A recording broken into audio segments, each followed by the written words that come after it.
so nice to be here, and I have a lot of jokes from the audience. People say break a leg. No, I didn't break a leg. I had my operation on my foot like I told everybody I was going to have.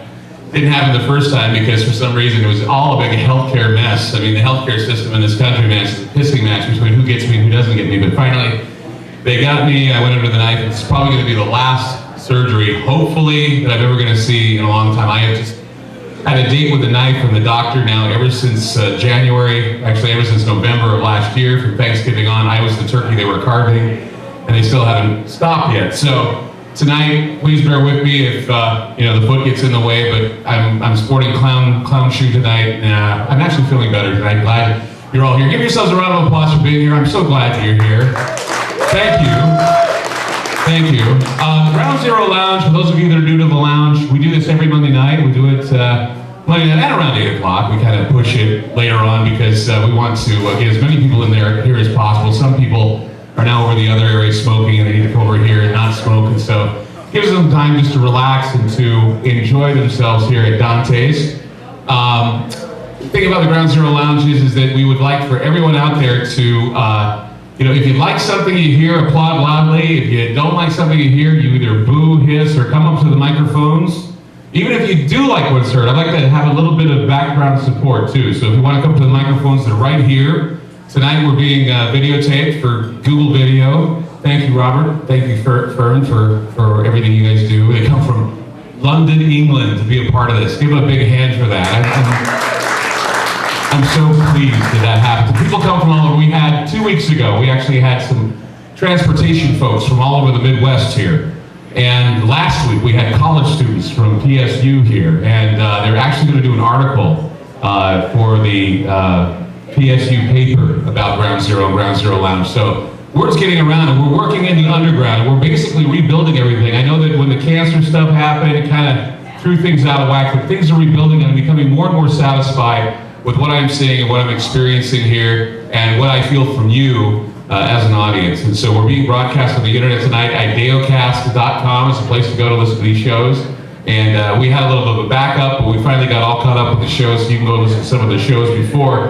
And here's some of the things that we've talked about in the Ground Zero Lounge that have come to pass. And while I don't come out and say that I'm just a prophet, and I'm the doom prophet or the prophet who prognosticates all kinds of weirdness, just so I get my jollies getting everybody scared. I don't do that. My whole purpose here is to give you the news before it's news, because it's like the early edition for everyone. Hearing about what is going on in the world, and maybe even getting a jump start or head start so you can prepare your lives for what is about to go down.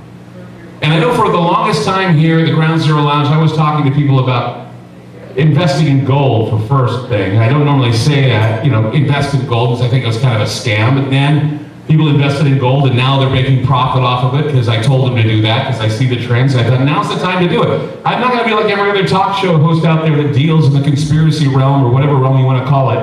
I don't want to get out there and start telling people, do this, do this, do this, and there's not a purpose behind it. And I've been telling people also to start saving food. I told people that now's the time to do it. Well, the new article came out in the Wall Street Journal just a couple weeks ago. Start filling the pantry, it said in the Wall Street Journal. It's now time to start filling the pantry because there are problems going on in the world. Food riots in Asia.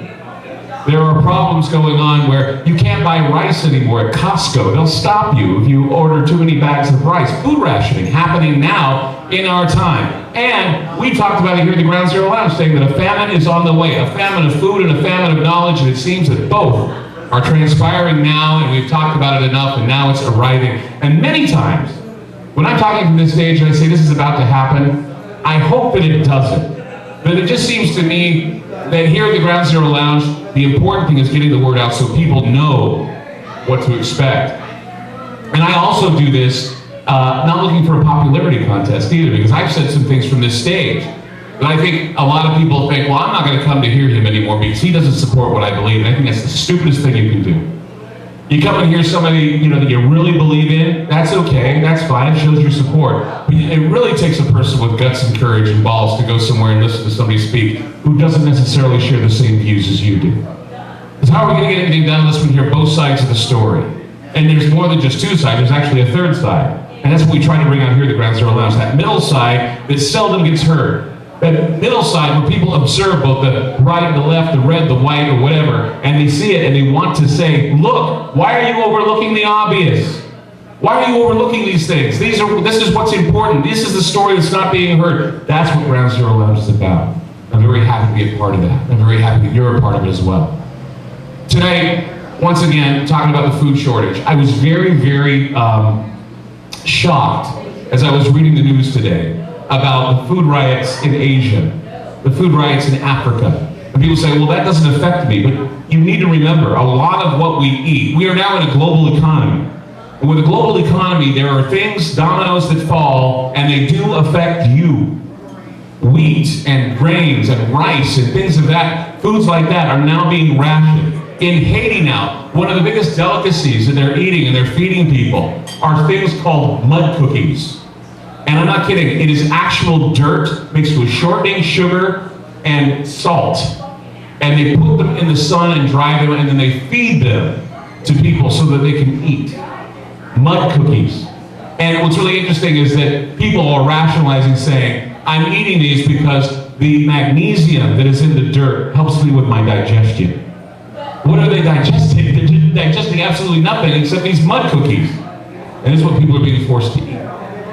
Now, since Katrina happened, since the time of Katrina, since the time of the disasters, we had said from this very stage, and I can remember that it was a year ago, we were talking about the Queen showing up. We were talking about the wildfires in Los Angeles and the storms, and saying, isn't it funny how we're moving ever closer to Beltane, or that time, that season of the fire, the seasons of the witch, we talk about the witch's hammer, we're talking about all these things, and we're back to talking about that again because it seems the cycles continue. We have wildfires in California now. Storms were through Virginia, injuring some 2,000 people. And we have food shortages, we have famine, we have all this happening, we have the probability of disease going on. And for what? Why is this happening now? It's because we see the opportunities.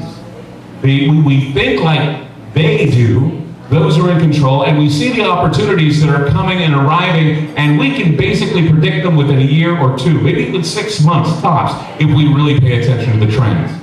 And so for many of you that follow the Ground Zero radio show and follow the Ground Zero shows that we do here, it may not be a surprise to you that we are now heading into a trend of famine. And I think that we need to elaborate a little bit on, as to why this is happening and what will the outcome be. And I can give you a few ideas about why we're seeing this happen. There is always this idea that we should be kept, in order for us to work and work for the masters, we should be kept in this mood of, this brink of starvation, if you will. Keeping everybody on the brink of starvation keeps them working. Keeping everybody on their edge makes them think about lack of survival or survival. And I think people now are strongly thinking about this, with gasoline prices going up, the dollar falling, all these things, topics that we've talked about before. All these things happening now, and it's like now we're in it. It's really not all that surprising if we prepared for it. Now, if you listen to the shows and you took heed as to what I said and you respect those things that I've talked about, probably you're a lot better off, or you're thinking about some of the plan Bs that you've had in the background to try and get these things to work in your favor. Maybe some project you've decided to work on to try and change the way you feel. Now, when we get into politics on this program, and when we talk about the politics, people are always surprised at who I decide to put in my sights. And they always say to me, well, Clyde, you've been like talking this anti-Bush tirade for a long time. I said, yeah, well, I did when he first was elected. I did when he was elected again, and I continue to tell people that this was a mistake. And many people, you go through the ridicule, the kicking, the screaming, the people writing you horrible emails, and now it's happening again with Barack Obama and me. Because I have gone out, stuck my neck out, and have said, I do not want Barack Obama as my president. And already, in my forums, people are accusing me of being racist.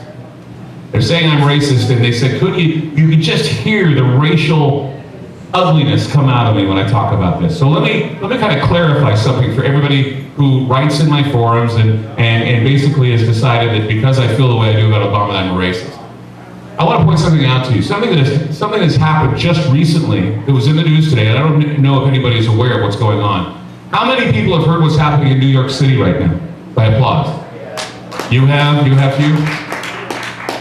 There's a guy by the name of Sean Bell. He's dead. He was a guy who was going to get married. He had a bunch of his friends out. They were out, kind of having fun at a bachelor party about 3 a.m. Three police officers basically shot him 50 times. He had absolutely nothing in his hands. He just was shot dead by these 3 police officers. Well, the police officers were tried and finally acquitted of their crime of killing this guy, shooting this guy. Now, of course, this guy was black. But one thing that I want to point out to you is that before you say this was a racially motivated crime between the police officers and the black dude who was shot, 2 of the officers involved in this were black. One of them was white. And they were acquitted. The problem now we are seeing is that the Reverend Al Sharpton has now got up on his platform and has now stated that Harlem needs to be shut down and there needs to be a huge protest to show the people of New York City that this will not stand. Now, while I believe that this man being killed, I don't know the circumstances, but I believe this man being killed was a horrible miscarriage of justice. I do not understand how we are allowing for a man like Sharpton to stand up and incite a riot similar to the riots that have happened in the past in like Los Angeles and Watts and places like that, but to have another riot take place. And in the same process, we have to, people who don't look at the news are already assuming this is about race, but what it is, it's about the clash of civilization that I've talked about many times here from the stage. The clash of civilization of what this is about. Because if you have 2 black police officers and 1 white police officer shooting a black man who was unarmed, we can't necessarily say it was racial motivated, now can we? But we certainly can make it look that way, and we also have a man who is fully capable of stepping out of his spotlight for 1 minute and try to find a way to get people to think about the peaceful solution to this, but he has not done this. And who I'm talking about is Barack Obama. Now, if he doesn't, then maybe, just maybe, I could kind of lean closer to what he has to say and what he's planning on doing. But I don't. The veneer is coming off, people. It's been off for the longest time, and now I'm seeing it for what it truly is. This is a setup. It's a setup to have us go against each other ideologically. Whether you're female, whether you're black, whether you're Hispanic. I mean, think about this. When the Reverend Wright got up and said what he said about America, goddamn America, goddamn America, goddamn this, there were so many people that went after him for what he had to say and said that it would bring Barack Obama's campaign down. And it did. But then Barack Obama got up and he did this wonderful speech to bring about a more perfect union, saying we should not allow race to be a factor in this election. And then what happens? The guy from New Mexico, what's his name? I can't think of it. I'm hearing these people. What's his name? Richardson. Richardson comes to Portland and endorses Barack Obama and goes against Hillary Clinton. He was a friend of the Clintons, goes against Hillary Clinton. And then what do they say? They say, this will swing the Latino vote. Okay? Do you see the problem with that? Racism has nothing to do with this, according to Barack Obama. But when Richardson made his statement, immediately race did come into play again. How hypocritical is this? Are we as Americans so blown away by his inspiration that we do not see the ugliness for what it truly is? And that even though I like Barack Obama as an inspirational speaker and as a person who may be able to change people's attitudes and ideas, as my president, I do not think he can step up to the plate and take care of what might be going on in New York City right now. If we wake up tomorrow to riots in New York City, who is going to be there to try and get rid of that horrible, horrible rioting going on? And are we going to watch another LA happen with buildings and businesses going up in flames again? Is New York going to have to experience this again? How many times is America going to grow up, or how many times do we have to wake up to this and realize that it's not working? And that whatever we do, change, yeah, is coming, but the change that is coming is not change that we're going to be able to deal with. Because it means we're going to have to give up a lot of things. Remember I told people and I'm going to say it again, and I'm going to say it from the stage again so you know where I stand. When people start realizing that their food and their bread and circuses are going to be taken from them, this is when they're going to start acting. I have a friend of mine who runs a grocery up by my house, the Ross Island Grocery. Many of you have been there. And she's having a hard time dealing with the idea that she's going to have to raise the prices on her sandwiches. And the only reason why she has to raise her prices on her sandwiches is bread has gone up 30%. The bread that she has to buy has gone up 30%. My rent has gone up 10%. Things are going up exponentially. They're moving fast. The prices are raising. People are saying now $4 a gallon of gasoline by the time summer rolls around. By Christmas, or even beyond that, they're saying if things continue to unravel like this, we're going to be seeing maybe $10 at the pump for gasoline. And people are going, oh no, that will never happen. Somebody will have to step in and change this. Who? Who's going to step in and change it? And what are we going to do to have a plan B? I remember weeks ago up on this stage, some guy says, well, education, we have to educate ourselves and that will help us. That will help us overcome whatever tragedy or crisis happens. No, crisis is going to happen and we will be electing our next president in crisis. This is the trickle. The big deluge is yet to come. Go ahead, sir. I want to tell you what racism is. When I went to the University of Oregon, we had a square where everybody would hold all their gatherings and all their rallies and everything. And one day, I was walking toward there because it was also where you could get lunch. And I could hear them hollering in the parking lot, in the plaza, about something, some damn political or environmental thing that you just got tired of after a while. And I walked up to a guy and said, oh, what are they screaming about now? And he looked at me like I was a dog turd, and he said, they're screaming about black rights on campus. And I took a look and, holy gee, they were black. And I said something inane and walked off, but I'll tell you what I wish I'd said to him. I wish I'd said, I didn't even notice their race. Their race was what it was all about for you. Who is racist here? That's racist. That's exactly right. Thank you, sir, for that. Thank you. Go ahead, Eric. Well, I like white people. I really do like white people. My dad was white. So was my mom. All this race crap going on, and we have Mexican, French, African, and these are all colored or whatever. I just want to say, I like white people because I think we think alike. We're right brain thinkers, and I don't see anything wrong with white people. I like being white. I love being white. And I love being with white people. Now, I cannot identify with a black man who says, the white man did this to me. The white man brought me here and oppressed me, and he oppresses me today. I didn't do that. I like white people. White people did not do that today. That was hundreds of years ago, 40 years ago, 50 years ago. It's not happening today. So, well, that's what you don't see. It does happen today. Well, you can boo all you want, but it does happen today, Eric. Well, it does. It does, but it's not mainstream like it's portrayed by these reverends and. Oh, it is mainstream. It is mainstream. Who are we killing right now in the Middle East? Certainly not white people.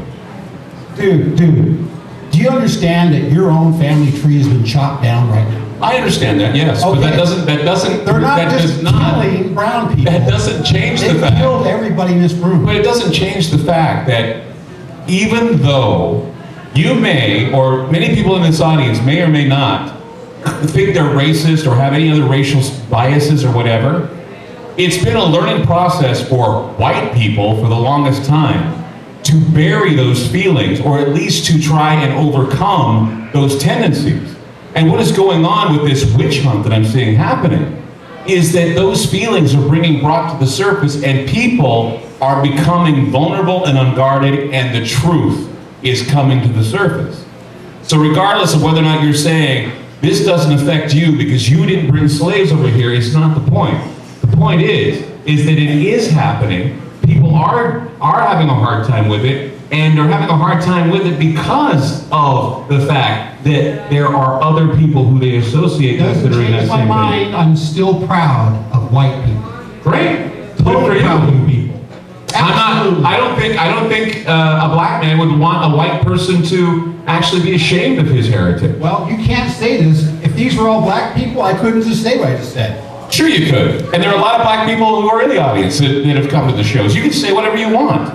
But see, this is the problem I have with a lot of white people who say this. I can't say this because if I were to say it, you know, or a black person could say it, but I can't say it. Go right ahead and say it. Why the heck? It gets on my nerves. Whenever someone says, well, a black person could say nigger, nigger, nigger all he wants and no one will get, you know, look, I just said nigger 3 times. Okay? And you know what? I don't think anybody in this room thinks I'm racist for using the word nigger. But you know, I swear to freaking Christ, there are so many people, so many uptight white people who will sit there and say, well, if you can say it, why can't I say it? Well, the reason why you can't say it is because it's rude. And even when a black man says it, it's rude. So don't think that there's some unwritten rule that says that a white man can't be a asshole and say the worst things he can say about a black person or a white person because it can be done. And so, and don't think for 1 minute that if a black person or a race relations are at a point where they're saying, well, this is about race, that you're not affected by it because, you know, your ancestors didn't have slaves or anything. You are affected by it whether you like it or not. I just want to finish with one thing. It's not about over there in Iraq. That's just a sideshow to get you to watch over there. On the southern borders, we have 4 states. We have 4 guys who want to be president. One is president, Arnold Schwarzenegger, McCain, Richardson, and Bush. And they've opened up the floodgates, just letting every illegal come in here, carrying loads of drugs. And they are actually chopping down our family tree. When we have children, they go to those jobs, which they say we don't want to do. Well, my children cannot get a job because our family tree's seeds cannot grow in those jobs. Do you really feel that the minorities are chopping down your tree? Do you really feel oppressed by John Q. Mexican or Juan Q. Mexican? Please, I'm not oppressed. Okay. I see it. You see it? Yes. And it affects you directly? What? It affects you directly. The illegals, while illegals are illegal, they're illegal no matter who is Why? illegal. I'm just saying, our tree's been chopped down.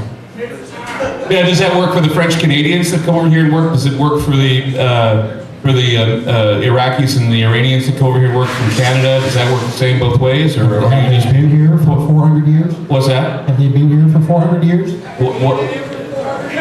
Yeah. Go ahead, yes, get on the I microphone. have. Get on the microphone. My family's You been have to here get on the 400 microphone years. to make this work. If you want to talk, get on the microphone, please. Just go ahead and get on the microphone, okay? That's, I would I'm appreciate proud it. Go of ahead you and take it for on. 400 years. Please, cheer him on. Come on, go up on the microphone, right there. No, right there, right there. He's going to be here and you're going to be there. Go ahead, get on the microphone. All right, now what did you have to say? Go ahead. I was actually just kind of saying,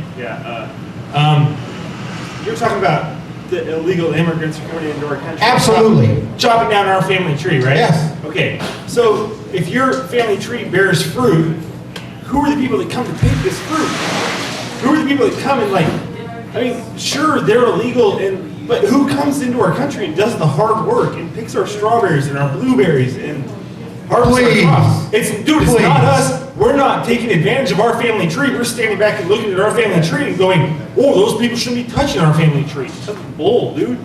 Well, Dude. you don't want to pick berries when you're a kid, do you? No, I don't. I don't want to pick berries. And apparently you don't My either. kids do. Do you want to sit there and let the berries My on your kids family do. tree Those rot? are my kids' jobs. Dude, your kids aren't out there picking berries any more than you are.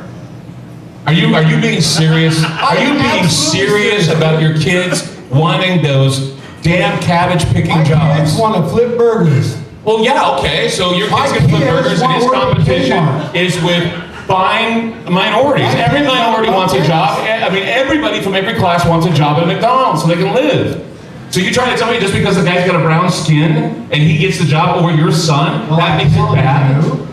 But no, tell There me. is a flood of illegal immigration coming in from 4 states. But see, yeah, they're Illegal. Where? Oh, God. Where did you come from? Illegal. Where did you come from? Same place you did. Yeah, I came from the fucking Europe, dude. Dude, it's a natural progression of the way that things work. People flood to places. People inhabit places. That's the way just like people Break inhabit the laws. earth. People break laws. Huh? Right? No, I didn't. Illegal immigration? People come from other places. Yes, they do. Lawbreakers. Well, I don't think that Mexican kid that's taking the job away from your son or daughter is illegal.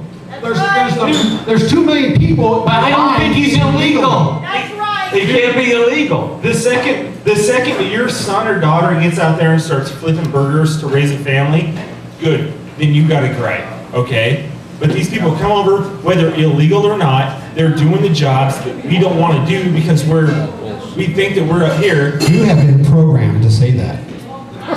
Whoa, he just said you're programmed. Wow, dude. Programmed by the Republican Why don't you take a Party. moment and think about that? We'll have Aaron talk and then you come up and defend yourself. Go ahead, Aaron. Go ahead and talk. Oh, you left. Yeah. Well, because I come from a long family history of Eric tree choppers.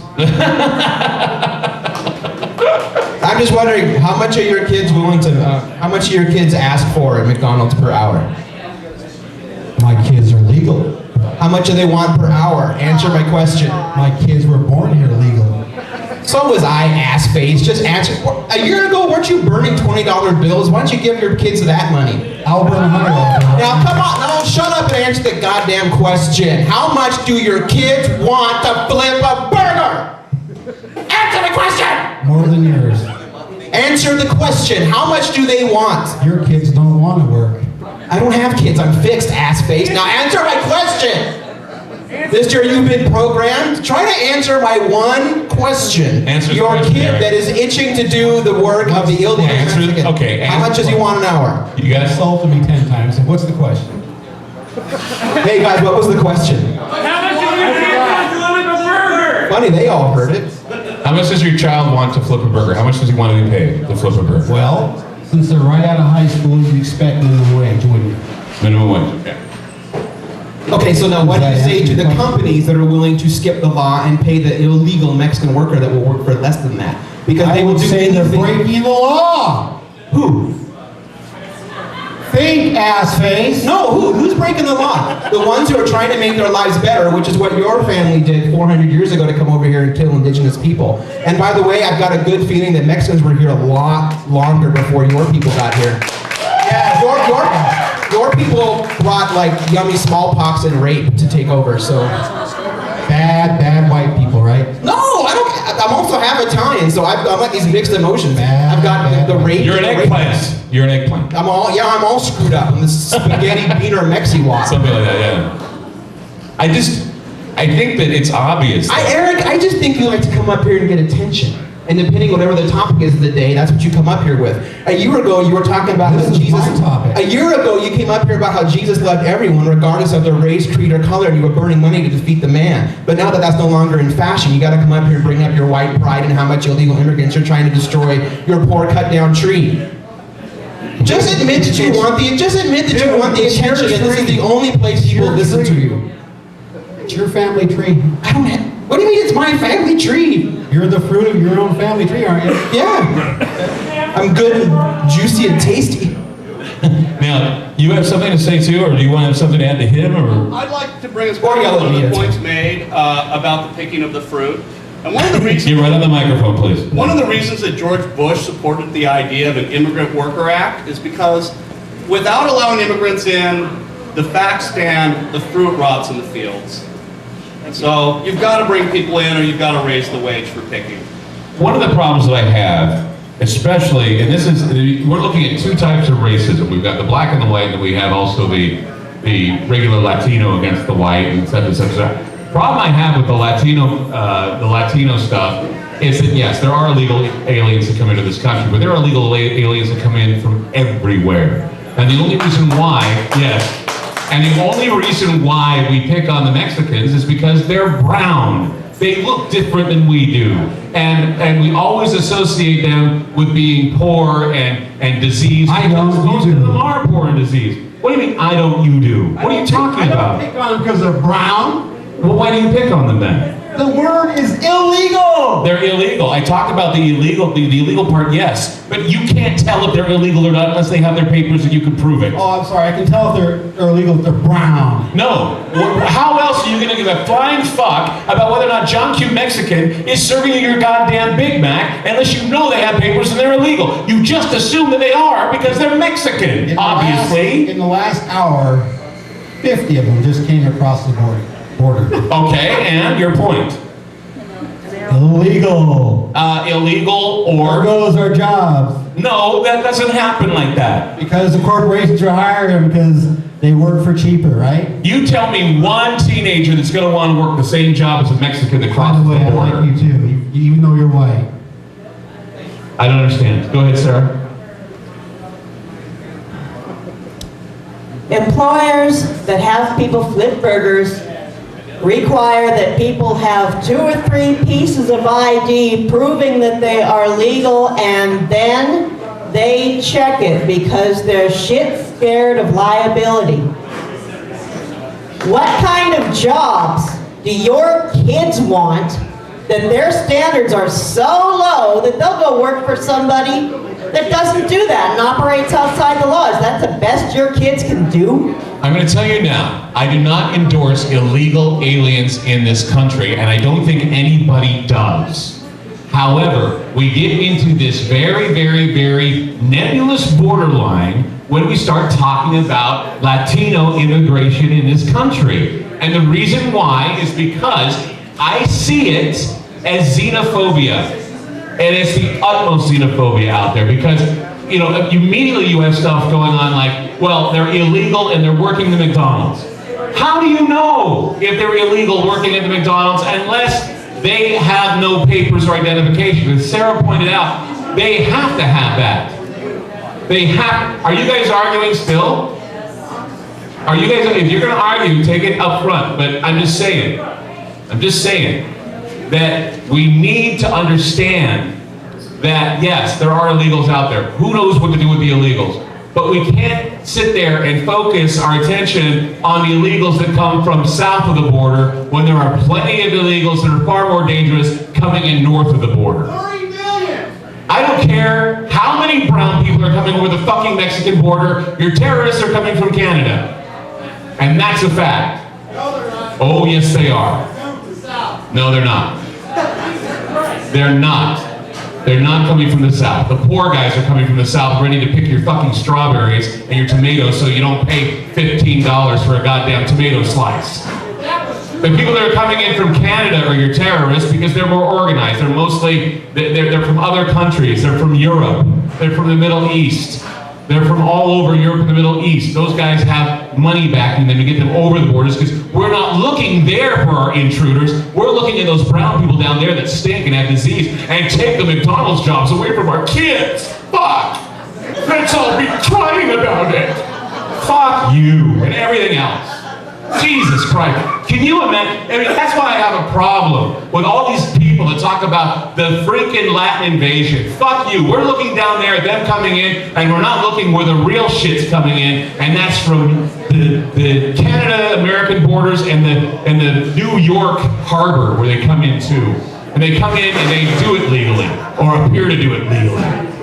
Go ahead. Well, people in North Carolina don't care if you come from the north to the south because on their driver's license it shows North America. That's right. God bless North American free trade people, and it's going to open the borders anyway, so they're not going to be illegal then either, and so you won't have an argument after the change in plan. Go If you want ahead. to get a driver's You what? license, You digress? What? He actually said I digress after not saying it. Oh, okay. And you're still down there fighting with him. Oh my God, give him a hand. if you wanted to come into this country illegally and wanted to get a driver's license, you would go to North Carolina, which might Seriously, it's one of the places to go where it's Yeah. easiest to get. Well, I tell you what, when you brought that up and we had those North Carolinians in here, they were all looking at their license scared shitless. Well, They were. They They got were like, going, what the fuck am I at? What am I doing here at Ground Zero Lounge? And then that asshole from Chicago who said, this guy Clyde Lewis is full of shit. He was talking about earthquakes and shit. And then what happens? He flies home and his damn place is hit by an earthquake. Yeah, figure that one out. Jesus. We'll change the words to God bless North America. It's one more syllable, but you know. Yeah, exactly. Thank you. Go ahead. So maybe this muddies the water a little bit, but Pull the mic right up to your mouth. I'm I sorry. was down in Mexico recently and talking with a number of business owners, and for them a huge industry is immigration. So Mexico's getting flooded by people farther down in Central America. NAFTA's opened up the borders, so they're losing their jobs. They have people doing the same thing that's happening here, undercutting them by far. People who will work for almost nothing, trying eventually to get here. So I don't know how that plays in, but the issues that we're talking about of people losing their jobs because corporations have no ethics apply outside the US borders. And if other countries and if the corporations, multinationals, would pay more internationally, people would stay where they're at. They want to stay in their own country. They don't want to do a 1,000-mile trek to the desert to get here and work their ass off. I have finally, in my lifetime, have found the necessity to use tech support. And every time I call and get tech support, I get, goodness gracious, hello, I am calling. Is this your tech support? Yeah. And it's exactly what I get. I get people from Bhopal talking to me on the telephone. I don't know how to talk to people from the Middle East. I admit it, I don't know how to talk to them. And it freaks me out when I have to get advice to them on how to get my goddamn windows to work. Okay? And so this is what we get with a global economy. This is what we get with a world, a new world order. This is what we get when we decide that this is what we want. And I'm not saying that intermingling is a bad thing, but what I'm saying is these are the changes that we're going to be seeing. These, I mean, you know, people want change. Don't you feel it in the air? They want it. They want change, and they want a president who's going to be a black man so that racism will go away. It's not going to go away. This is a witch hunt, and it's getting worse, and we're going to be in an act of cold civil war before elections end with this happening. This is obvious to me. Anything from the resources being depleted, to gasoline going up, to the dollar falling, to new money, and to new borders, and to less sovereign nation that we have here in the United States. Get used to being among people who you don't know. And get used to being shot at by armies that don't know who or care who you are. That's if McCain wins. No, that's That not whole true. scenario is if McCain wins. How can you say that? It's not just McCain, it's all of them. I know what you're doing. You know. What? We have to talk. What? I'm not doing anything. McCain, Hillary, or Obama. It's all going to be the Among same. you are devils to steal your inheritance. So, what he just said, if McCain wins. No, I didn't mean that. No, I didn't say that. I didn't say that at all. I didn't say that.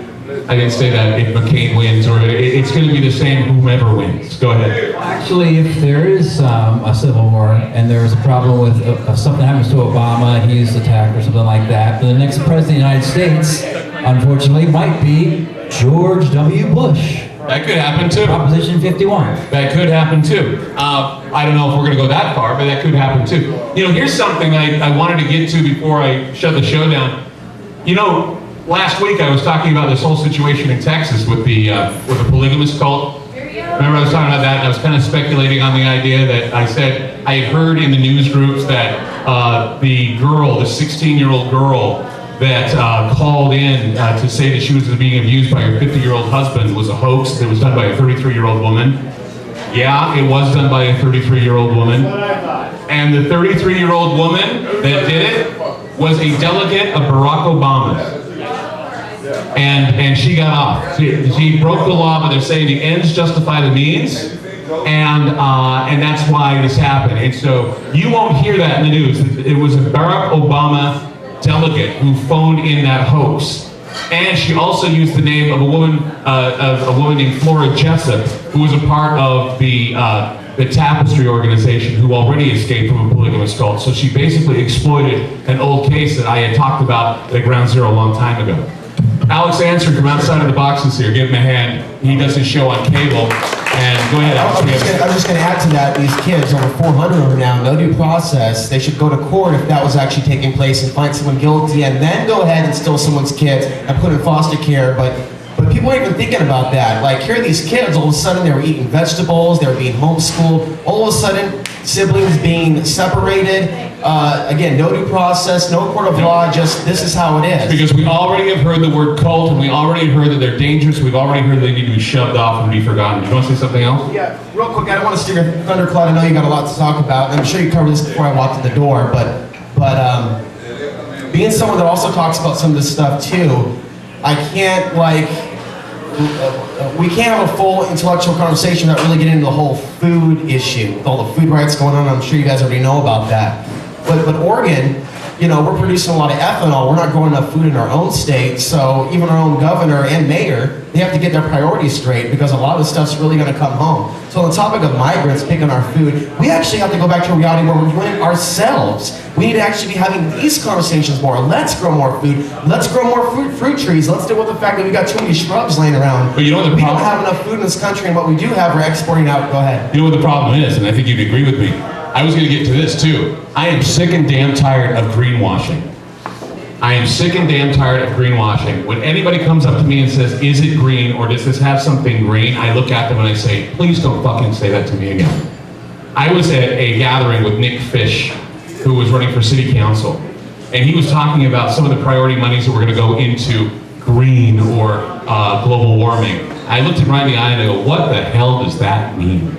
And he looked at me dumbfounded and he said, well, we're proprietary, there's money that we're going to be putting into investigating peak oil and green and blah, and recycling and blah. And I'm saying, okay, so how is that going to help us with global warming when we're already feeling the effects of global warming and resource depletion is already here? Are you going to use the money to help people rebuild and to get resources and to develop food and gardening and things? Well, we haven't had that on our agenda. Well, if that's not on your agenda, then what the fuck are we doing with this global warming money in this big guilt trip?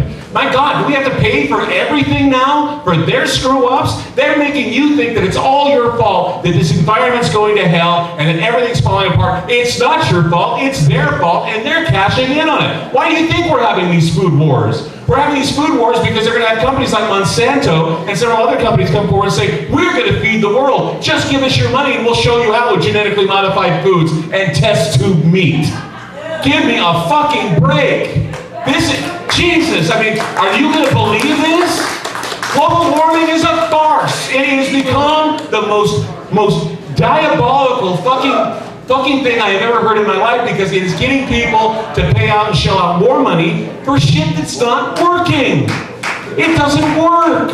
The plan doesn't work, and it's greenwashing. It's the greenwashing effect. I am tired of being greenwashed. Go ahead. What were you saying? Here's over 10 things that are, well, I don't know if I can list 10 things, but there's definitely like, well, about a dozen things that affect the cost of food. So it's not some accident, it's by design. You got the whole switch to biofuels. So it's taking land away from growing food. And ethanol is made with wheat, and it's basically taking the wheat crops, and that's why we're having the rationing of food. And also the food riots right now in Asia and in Southeast Asia and places all over the world. So that's just one. Again, let's put that to the side. That's just one. And by the way, Kungoski is all behind that. It's in the paper today how we're real big. Kungoski is the governor of Oregon. Go ahead. They keep going on. There's UG99, which stands for Uganda in the year 1999. It's a rust virus that's affecting wheat crops. That's number 2. That can all be eliminated with Monsanto's new product that will get rid of rust. Which brings us to number 3, Monsanto and the Doomsday Seed Vault and how maybe GMO is affecting organic crops. We've been talking about this for years. So that's the 3rd issue. The 4th issue, of course, is manufacture. That's inflation. The very fact that there's food today that's actually rotting, that's not being fed to a starving population, not only in the 3rd world, but in our own country. So we have issues with transporting because the rail infrastructure is breaking down to get food from point A to point B. We have less grain mills converting whole grains into flour now domestically in the United States. So we have a lot of middlemen that are involved in the whole agricultural business. So the whole fact is basically that we've been conditioned to get on the whole hand-to-mouth experience dependent on supermarkets, and we have to sever that dependency to move forward. There's a video that I've been watching. I watched it today, as a matter of fact. I want to show it here at the lounge, and I also know a guy who works in the food department, and he knows. Thank you, Alex. Give him an hand. Alex, I I've been watching this video, and it talks about that the food groups, the agricultural groups, are bending over backwards to maintain the safety of the food supply, and they are baffled at the alarming rate of E. coli spreading and all this other stuff happening, and they're saying even now that this is by design. That it's by design because science, or a group of scientifics, are out there saying, well, we can eliminate all this if we were to have the right kind of weed killers, the right kind of chemicals, if we were genetically modifying food, cloning animals, and doing all these things. We need to make way for science to feed the planet. And a lot of this food and a lot of these foodstuffs and sources have not been shown to be, I guess you could say, effective for the ecosystem. So what we're basically doing is we're going to be introducing things into the ecosystem that probably have no business being here, and they screw up everything anyway. So we're forgetting one point, and that is eco-terrorism, or terrorism within the food industry, to bring about changes so that big companies that are owned and operated by those who are in power, like the Monsantos of the world, these other agri groups, are basically going to move in, and they're going to tell you, buy from us, and we will guarantee you food that will not spoil, food that will not do this, not do that, and also food that will taste like dog shit.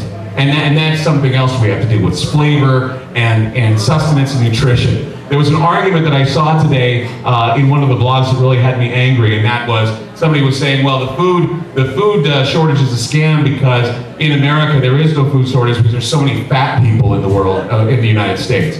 I wanted to write the guy and say, wake your fucking ass up. The reason why people are fat in America is because they're eating the wrong types of foods that don't give them the nutritional value they need. Therefore, they overeat and they eat the wrong types of foods expecting to get nourishment. We are not getting nourishment from our foods, and it's not because we're not organic. It's because this is being done on purpose. The famine and the sickness and all the things happening to the food are being done for a reason, because there are changes, there's that word again, there are changes in the horizon as to how you will choose and eat and prepare your meals. Your diets are about to change. Your foods are about to change. Your genetically modified foods and even your organic foods. People are going to say, oh, it's organic, and they're going to be pulling a scam on you there. It's all part of the greenwashing effect. Someone is benefiting. If you can get the Reverend Al Sharpton and Pat Robertson in a commercial together to agree upon the planet, I think there's a scam going on. You know, I really do.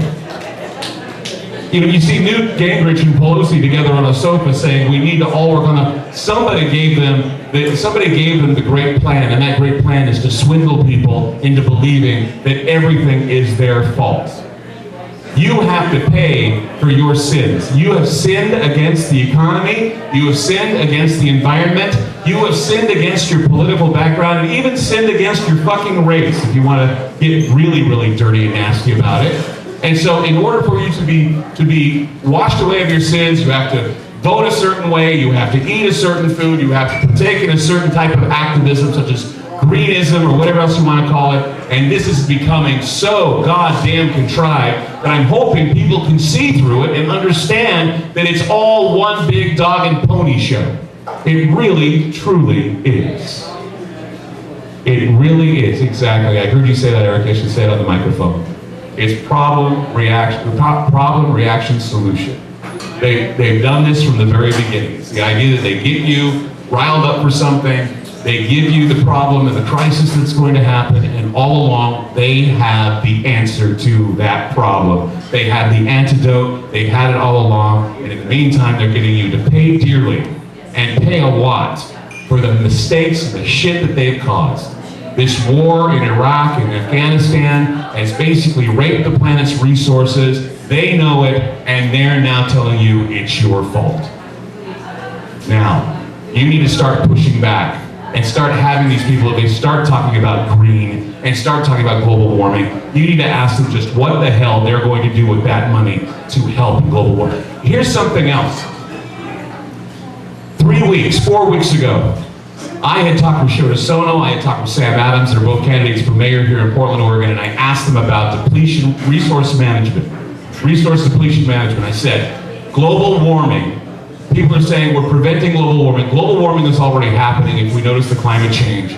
What are you going to provide for us to protect us against the effects of geological breakdown, magnetic breakdown, breakdown in the weather and the climate. What are you going to do? They're baffled. They don't know what the hell I'm talking about. Yet in that whole time, that time frame between Shota Sono, Sam Adams, and others, and the time I've been on this stage talking about earthquake weather, magnetic disturbances, we have had 600 earthquakes on the coast. We had an earthquake in California. We had reevaluating the Wasatch Fault for a 7.5 earthquake from Malad, Idaho to northern Arizona. And Reno, Nevada has had a swarm of quakes. They're still having quakes today, and they're expecting a 7.5 in Reno, Nevada sometime soon.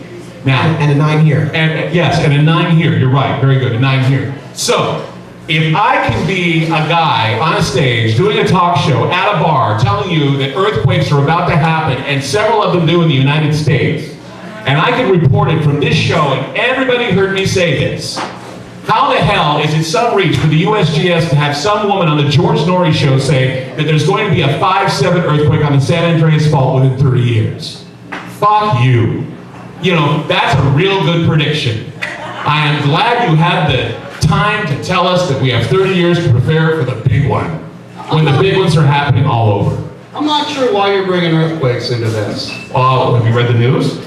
Well, I'm aware of the fact that earthquakes are going on all the time. If you look, you can measure, and there's small quakes, but you're somehow saying human activity is increasing the level of earthquakes. Yes, I am. I'm saying magnetic activity that could be man-made is causing these earthquakes. You're saying we're And- affecting the magnetosphere. No, we're not.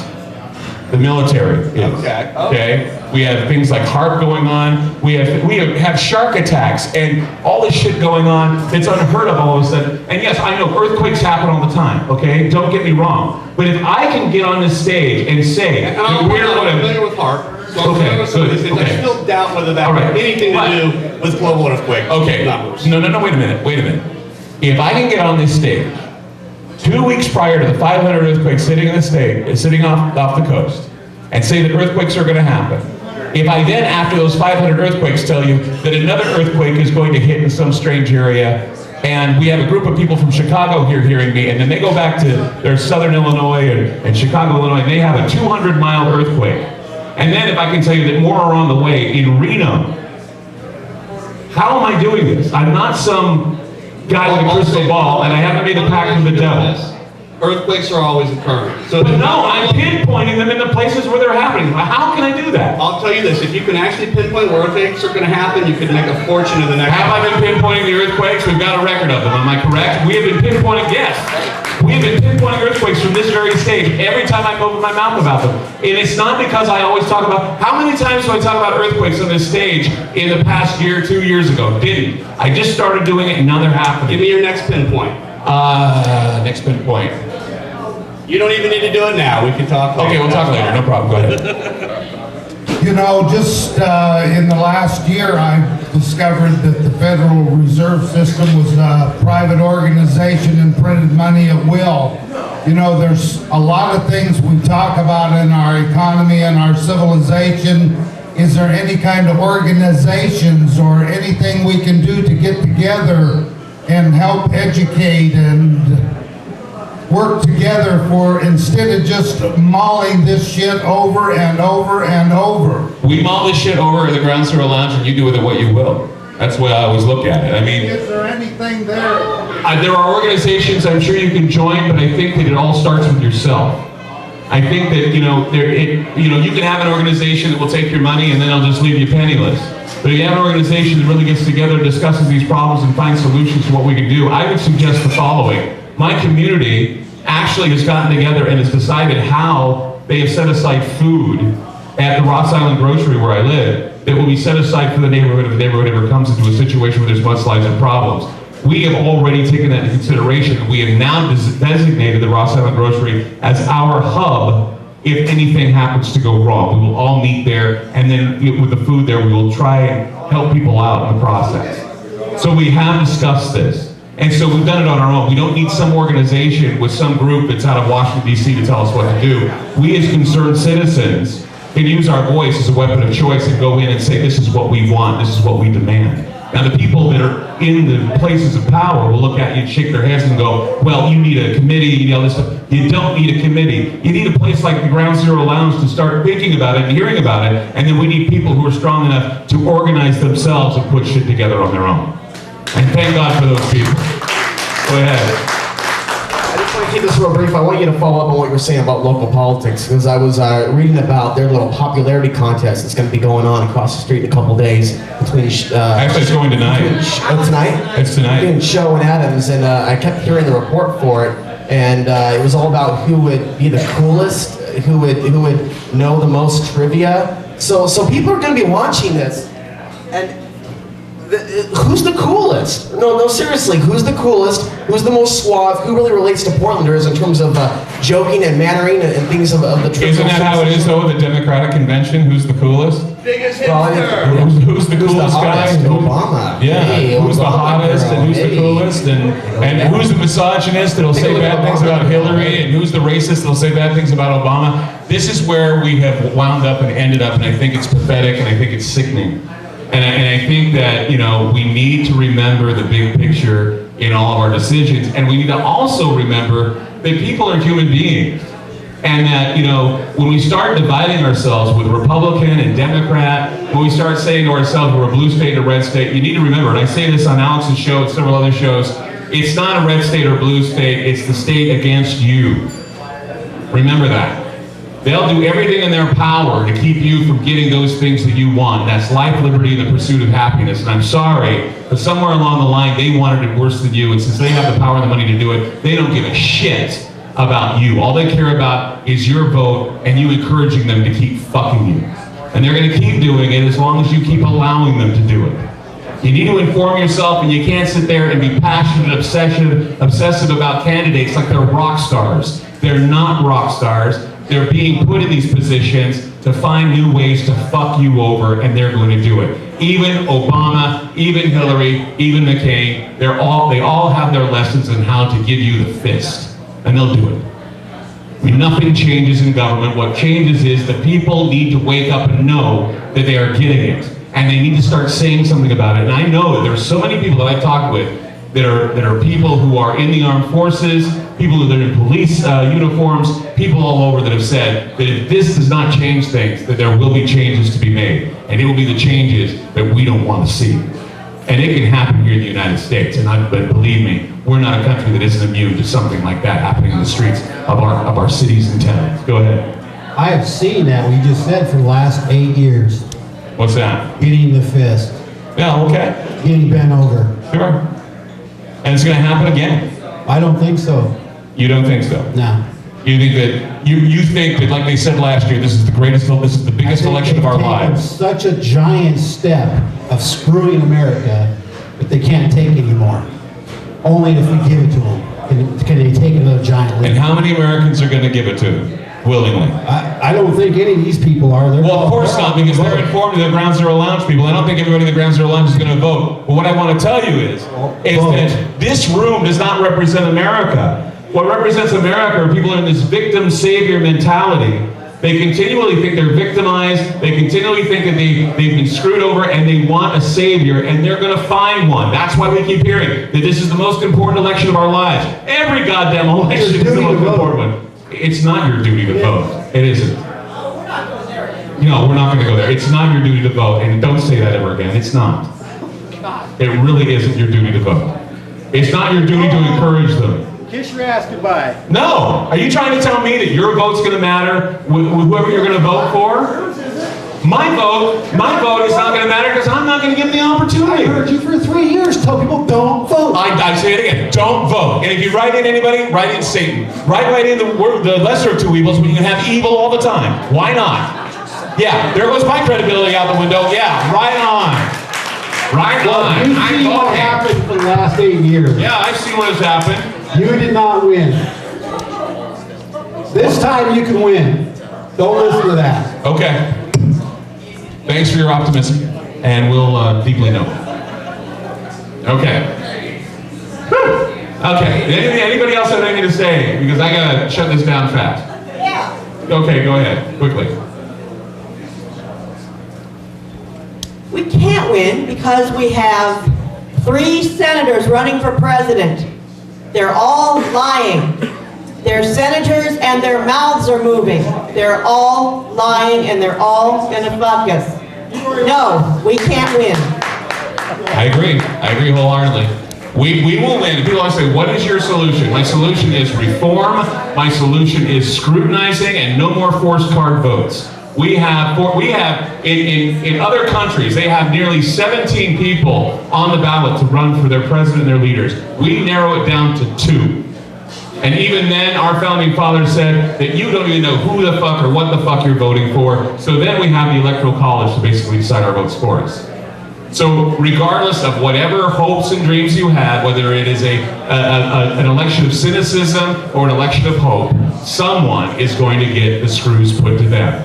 And I hate to burst your bubble, and I hate to say this because it isn't popular to say, but your vote is not going to matter, it's not going to count. Let the others fight it out amongst themselves and let the Civil War begin, because I will not have any part of it. My soul is clear, and I hope yours are too. Good night from the Ground Zero Lounge.